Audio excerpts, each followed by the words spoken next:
আসসালামু আলাইকুম। কেমন আছেন আপনারা সবাই? আশা করি আল্লাহ পাকের অশেষ রহমতে সবাই ভালো আছেন এবং সুস্থ আছেন। আমরাও আলহামদুলিল্লাহ ভালো আছি। নতুন একটি ভিডিও দেখার আমন্ত্রণ জানিয়ে আমি মিথিলা পুরো সময়টুকু জুড়ে থাকছি আপনাদের সঙ্গে। নতুন বাসায় আসার পর কাজের রুটিন, কাজের গতি সবকিছুই যেন পাল্টে গেছে। কোনো কিছুতেই মন বসাতে পারি না। তবুও বাচ্চা-কাচ্চার কথা চিন্তা করে অনেক সময় অনেক কিছুই করতে হয়। আর যেহেতু একজন মেয়ে মানুষ, চাইলেও কিন্তু বসে থাকা যায় না। কোনো না কোনো কাজের মধ্যে নিজেকে সঁপে দিতেই হয়, এটাই হচ্ছে নিয়ম। তো পুরাতন বাসাটাকে অনেক বেশি মিস করি। ওখানকার যে জায়গাগুলোতে আমি আমার নিজের মতো করে কাজগুলা করতাম, নিজের পছন্দের কাজগুলা করতাম, এখানে এসে সেই সেটআপটা দিতে আসলে একটু টাইম লাগবে। এজন্য অলসতা করে আর কি অনেক কিছু করতে পারছি না বা করা হচ্ছে না। তারপরেও আসলে বসে থাকার উপায় নেই। কিছু না কিছু তো করতেই হবে। কিছু না কিছু কাজের মধ্যে আসলে থাকাই লাগে। তো এই যে বাজার থেকে মাছ নিয়ে এসেছে, সেগুলো এখন ধুয়ে নিচ্ছি। তো যত কিছুই করি না কেন, সেই পুরাতন বাসার সেটআপগুলোকে খুব বেশি মিস করি। রান্নাঘরের সেটআপ, আমি যেখানে রান্না করতাম সেখানকার একটা সেটআপ ছিল। সব কিছু এখন চেঞ্জ হয়ে গিয়েছে। আর নিজের মনের ভেতরকার সেই অনুভূতিগুলো আসলে চেঞ্জ হয়ে গিয়েছে।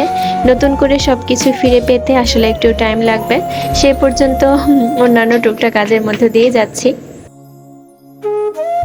এই বাসায় আসার পর যেহেতু কাজের সময়ের কোনো ঠিক নেই, তাই একটু কাজ করি আর দৌড় দিয়ে বাইরে চলে আসি, বাইরে কি হচ্ছে দেখার জন্য।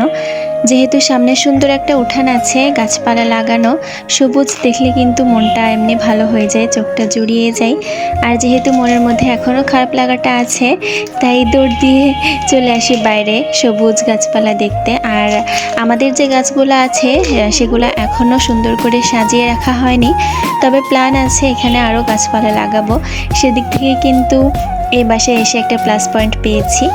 তো যাই হোক, ছেলেমেয়েরা কিন্তু বেশ খুশি। ওরা তো কিছুই বুঝতে পারছে না বাসা পাল্টানোর যে একটা ঝামেলা বা খারাপ লাগা। ওরা তো বাচ্চা, ওদের মনে সেরকম কোনো ইফেক্ট ফেলছে না। তবে আমার মনে হয় ওরা মনে মনে কষ্ট পেয়েছে, যেহেতু ওখানে একরকম করে থাকতো, এখানে এসে অন্যরকম একটা সিচুয়েশন বা অন্যরকম একটা রুটিন। বাসা ভালো হলেও বাচ্চারা এক জায়গায় থাকতে থাকতে অভ্যস্ত হয়ে গেলে সেখান থেকে যদি তাকে অন্য জায়গায় নিয়ে যাওয়া হয়, আমার মনে হয় সে মনের মধ্যে থেকে ভেঙে পড়ে। তো আমার ছেলে মেয়ের ব্যবহারে আমি কিছুটা ঠিক পেয়েছি, তবে আস্তে আস্তে ওরা এগুলা কাটিয়ে উঠছে। সকালে যেহেতু রুটি বানিয়ে রেখেছিলাম, ওগুলা তো ওভাবেই আছে, সেঁকা হয়নি। আর এখন বিকেলবেলা রুটির সাথে খাওয়ার জন্য সেমাই রান্না করে নিচ্ছি। আমরা রুটি তো সাধারণত বিকেলবেলায় খাই নাস্তা হিসেবে, এটা তো আগেই বলেছি। তো আমি পার্সোনালি লাচ্ছা সেমাই খেতে পছন্দ করি, কিন্তু আমার বাসার সবাই আবার পাকিস্তানি সেমাইটা খেতেই বেশি পছন্দ করেন। তো সবার কথা মাথায় রেখে আর কি এই সেমাইটাই রান্না করে নিচ্ছি। এই সেমাইটা অনেক সময় তেল দিয়ে ভাজি, আবার মাঝে মধ্যে দেখা যায় শুকনো খোলাতেও ভেজে নিই। তেল দিয়ে বা ঘি দিয়ে ভাজলে দেখা যায় দুধ দিলে অনেক সময় দুধটা ছানা কেটে যায়, কেন আমি জানি না। আমার ক্ষেত্রে বেশিরভাগ সময়ই এটা হয়েছে, এজন্য আমি ওই রিস্ক আর নিতে চাই না। আমি এমনি এমনি ভেজে তারপরে দুধের মধ্যে দিয়ে জাল করে সেমাইটা রান্না করে নিই। মিষ্টিটা যদিও কম দিতে চেয়েছিলাম, কিভাবে যেন বেশি পড়ে গিয়েছে, পরে দেখে অনেক বেশি মিষ্টি হয়ে গিয়েছে। তো শ্বশুর আব্বু তো মোটামুটি খেয়ে নিয়েছেন, যদিও সে ডায়াবেটিসের রুগী, বলছিল যে মিষ্টিটা আর একটু কম হলে ভালো হতো। পরে অবশ্য আমি ব্যালেন্স করে নিয়েছি। সেমাইয়ের মধ্যে আরও দুধ দিয়ে নিয়েছিলাম আর একটু জাল করেছি। সেমাইটা কিন্তু পরবর্তীতে আরও বেশি খেতে টেস্ট হয়েছিল। তো মাঝে মধ্যে এরকম ভুলভাল কিন্তু হয়েই থাকে। আপনারা যারা এখনও পর্যন্ত আমার ভিডিওটি দেখছেন, আপনাদের কারো কাছে যদি আমার ভিডিওর কোনো একটি অংশ ভালো লেগে যায়, প্লিজ ভিডিওতে একটা লাইক দিয়ে চ্যানেলটিকে সাবস্ক্রাইব করে পাশে থাকতে পারেন। আর অবশ্যই আপনাদের ভালো লাগা মন্দ লাগাগুলো কিন্তু কমেন্টের মাধ্যমে আমার সাথে শেয়ার করবেন। আপনাদের কমেন্ট পড়তে যেমন আমার অনেক বেশি ভালো লাগে, সেই সাথে আপনাদের ভালো লাগা মন্দ লাগা এই কমেন্টগুলো কিন্তু আমাকে অনেক বেশি উৎসাহ দেয়। ইউটিউব প্ল্যাটফর্মে যেহেতু আমি অনেক স্লো, বলতে গেলে ঠিকমতো ভিডিওই আপলোড করি না, কোনো নিয়ম নাই, রেগুলারিটি নাই, এজন্য আমার ভিডিও রিচ কিন্তু আগের থেকে অনেক কমে গিয়েছে। আগে যেরকম মোটামুটি কিছুটা ভিউ আসতো, এখন অনেকটাই কমে গিয়েছে। তার জন্য আমার নিজের কাছেই খারাপ লাগে। তারপরও কিছু করার নেই, কেন যেন পেরে উঠি না বা আগের মতো ওই রকম আর ভালো লাগে না, যেহেতু অনেক কিছুরই পরিবর্তন ঘটেছে। তো সেটারই একটা ইফেক্ট ফেলেছে হয়তো। তবে চেষ্টা করব আস্তে আস্তে রেগুলার হওয়ার জন্য। আর এখন ভিডিওতে ভয়েস দিতে গেলে চারপাশে নয়েজটা একটু বেশি শুনতে পাবেন, কারণ এখন যে বাসাটা নিয়েছি সেটা একদমই রাস্তার পাশে। আর সেই সাথে আমার ছোট্ট মেয়েটা আস্তে আস্তে বড় হচ্ছে, তো ওর পাকামোটাও খুবই বেড়েছে। আমি যা যা বলি ও আমাকে কপি করতে থাকে, যেহেতু অনেক কথা বলা শিখছে, বড় হচ্ছে মাশাল্লাহ। সুস্থ থাকলে ভালো থাকলে অবিরাম কথা বলতেই থাকে, তো ওর জন্য দেখা যায় ভয়েস দিতে গেলে অনেক যুদ্ধ বিগ্রহ করতে হয়। তো তার মাঝে আর কি চেষ্টা করি ভয়েস দিয়ে ভিডিও আপলোড করার জন্য।